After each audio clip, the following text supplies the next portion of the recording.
Hello, this is Sammy33, and it is time to vote on another coach poll. I unfortunately did not do it last week.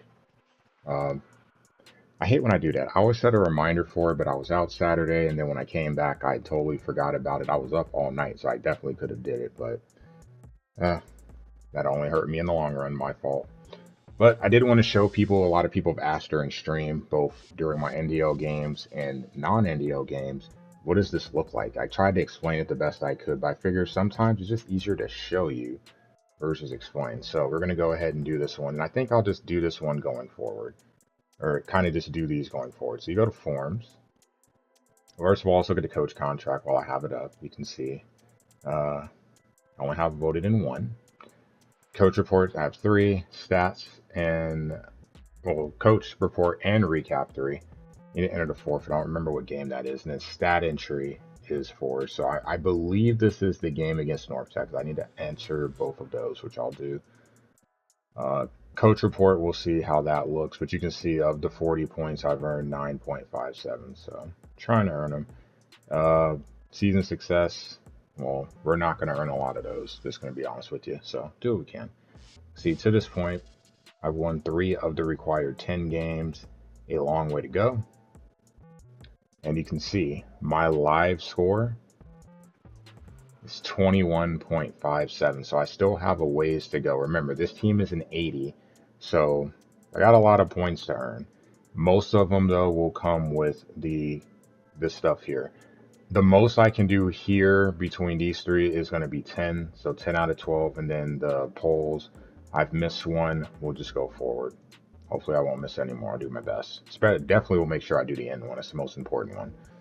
So let's click on poll voting and let's get to it. Maybe, maybe not. Pretty sure I clicked it, but just to be on the safe side, we'll do that. I clearly didn't. Okay.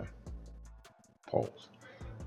So on the right side, you have the current rankings poll wise of every team in the league, going all the way down to the bottom. I'm not sure how I'm not at the bottom. Where's Western Michigan? How am I not at the bottom? That's interesting. Well, maybe no, I'm not. I should be here with the W's. Because these should all be people that didn't get a vote. So I guess we have to go past alphabetical order, which would be Air Force. Someone voted for me. I have 9 points. How? Well, thanks to whoever voted for me. I can assure you it wasn't me because I didn't vote in the last poll. So thank you. Not sure I'm deserving of that. Where you can see at the top, you got Notre Dame with 2,400, Big Mike with 22. So these are the top 25 teams currently. And if you click the plus, it will show you the latest games that they played. So you can see Notre Dame is 8-0, 84. So in parentheses, you have the first place votes, their overall record, and then their conference record. Clearly, Notre Dame doesn't have a conference record because they're not in a conference. Will that change one day? I think, honestly, with the current playoff setup, it might kind of egg them on to do it. But, we'll see. So there's a lot of ways to do it. Some people go off their previous polls. Some people just start from scratch every week. I personally go off of the previous 25 because even if I feel something is different, I feel the collection of coaches around the league do a pretty good representation, get a pretty good representation of how things are looking. So that is where I will go off of. And then I'm going to go here to the plus and look at the latest games, and that will dictate if I move someone up or down. So easily, Notre Dame stays at number 1 because they are undefeated. There's no reason to move them down. Missouri, close game against Bama, close game against Auburn, but they stay undefeated. They are number 2. Ohio State, close game against Penn State. Believe that is Ball State. Is it? Or Miami, Ohio? I think it's Ball State. Well, either way, Ohio State stays at number 3. So far, so good. Pretty easy. SMU, blow out Pittsburgh, close win at Duke. for now, even though I feel like nothing against the coach, but just the team, I feel like I might want to put someone above, but we're going to leave it that way for now, okay? Because this is what I'm doing. So then we have Florida. Florida gets blown out. They were number 5. They get blown out at Georgia. So what I like to do is put Georgia a little farther down, and then I'll figure out how far I want to put them down based on what's going on. So we're good with the top 4. Kansas beat Kansas State, rival win, and beat LSU. Impressive.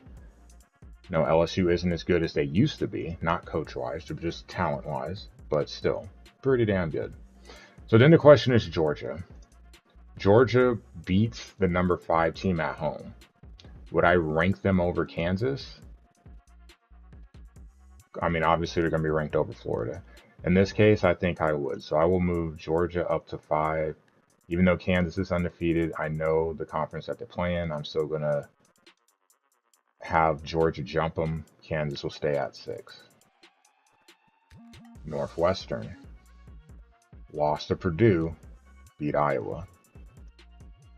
We'll move Northwestern down here. Question is, how far will I drop Florida? Tennessee, lose to Bama, lose to Kentucky. As a Kentucky fan, that somewhat makes me smile. So we'll go ahead and find Tennessee, put them in the group here. So the question is, again, how far does Georgia drop? They deserve to drop, right? Can't keep them at the same number with a loss. Iowa, they lose to Northwestern. It's not making this easy, that's for sure. Clemson, 7-1. Well, we can close these.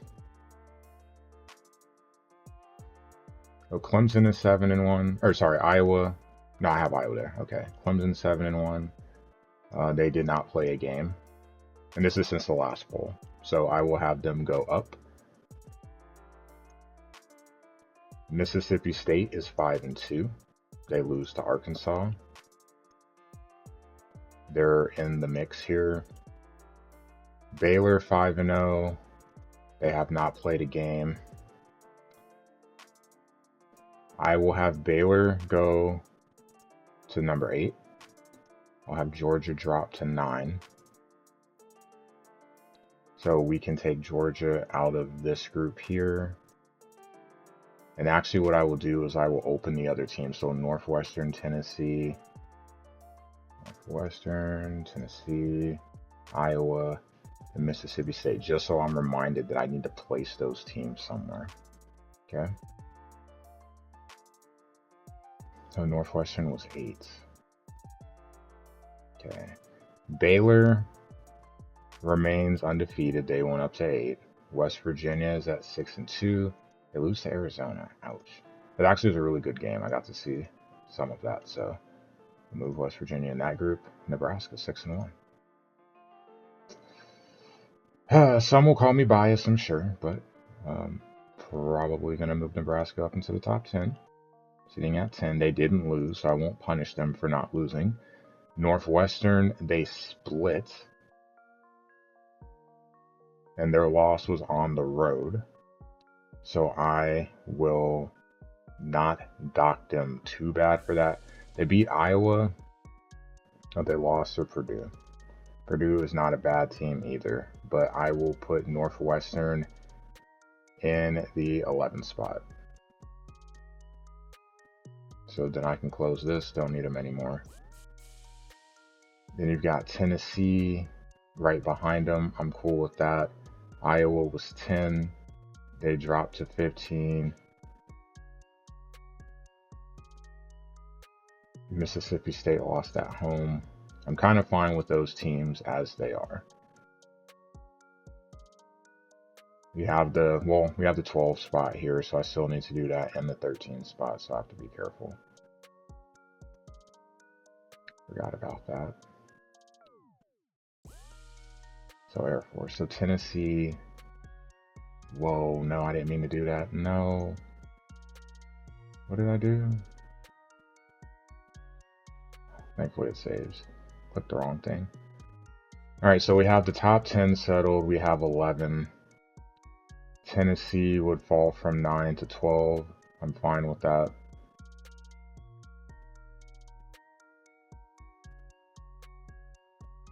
Iowa falling from 10 to 13 for now. I'm okay with that. Mississippi State.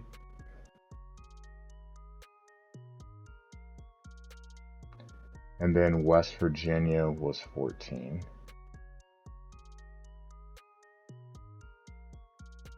We'll hold off on West Virginia for a little bit because they were 14. So Nebraska, Penn State. So we're going to put Air Force there. Penn State lost to San Diego State. Penn State also lost to Ohio State. Going to move them down a little bit more, so I'll drop them. So back-to-back losses. The San Diego State one's a tough one. LSU, they lost to Kansas. We'll add them to the bunch here. And then we still have West Virginia lurking. Okay. Toledo was 5-1. Lose to Eastern Michigan, but beat Bowling Green. But they're 18. We'll add them to the mix here. Toledo's been pretty solid so far this season. Okay, Toledo. Oregon 6-3. They lose to Michigan, but beat Illinois. Interesting life in the Big Ten now. All right, so we'll put Oregon there. This is going to be tough trying to figure out. Ball State, they're 20. Yep, they lost to Ohio State, but they beat Northern Illinois. That's a tough one, not going to lie. I'm going to put Ball State here. And then we'll have to look. So you have Temple, who's 6-1. They didn't play any games. Question is, how far am I willing to move Temple up? I would be moving them up to 15, but so many teams have lost. They haven't played. I'm okay with that. I know some people wouldn't be, but I'm okay with that. And also Cincinnati, though.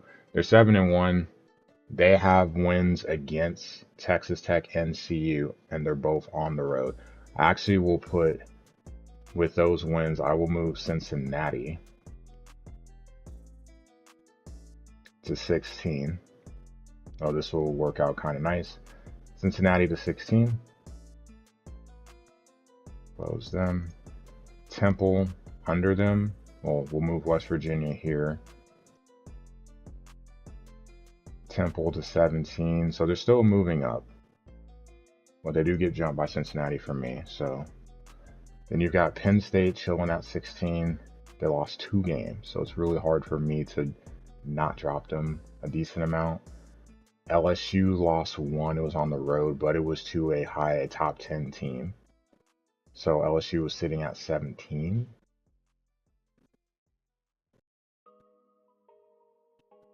How far? What's under? Let's look at that first. So Temple, UMass, lose to Oregon State. They'll drop out for me. Duke 5-4. They definitely will drop out. They go 0-3. Tough. Oregon State, they definitely will move up. So I have Oregon State moving up to 19. Team I've had an eye on. They'll probably move up a little more in the next poll if they continue to play well. And as you know, you have some of those bigger conference games coming up. I know looking at their schedule, they haven't had exactly the toughest in terms of, I would say, no, it's the Pac-12. It's different. You're not playing Oregon. You're not playing USC. Those things, but UMass was ranked, beat him, and then a shutout win over UNLV. That does matter. Michigan, 2 big wins. They beat Oregon, a team ranked above them, and they beat Michigan State, so that's good. So I will move. I think how we'll do this is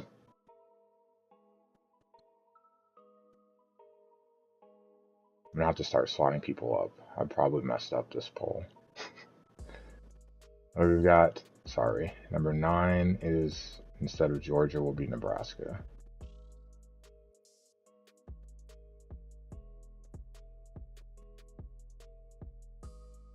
Let's make sure I do this right.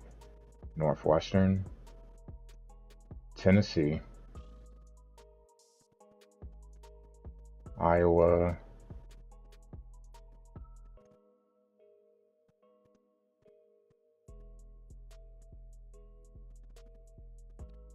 Mississippi State, Cincinnati,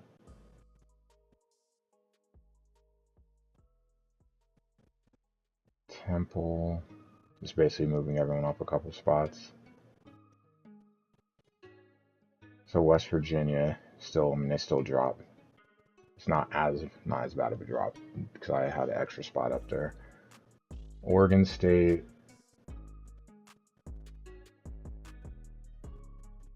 Penn State,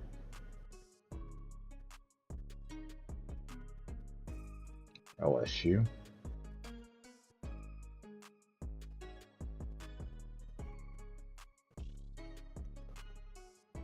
Ball State just lost though. It's hard to move them up that high because they just came off a loss.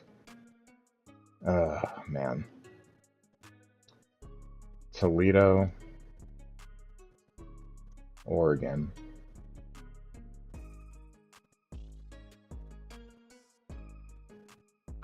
So we're sitting at 21 teams. So then we have Ball State.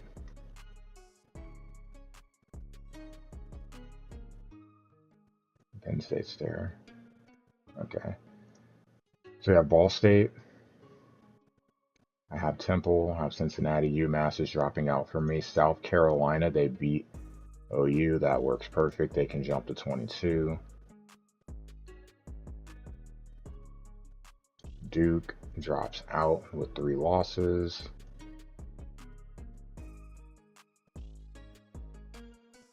Oregon State, Michigan would jump into the top 25 with those wins. I'll have Ball State right now at 24. And then for that last spot, UCF takes a loss, can't put them there. Florida State, they'll move up from 29 into the top 25 for me. So in general, this is how I go about doing my polls. I go off of the coach poll, make my adjustments how far or not far people drop or move up. Sorry. Submit. And then you can see my week 6 poll and then my week 10 poll. And then you can see the team, the coach. Good stuff. So this poll is submitted. We will see the poll results Sunday and go from there. But this is my coach poll for the week 10. We'll see how things look when week 12 rolls around.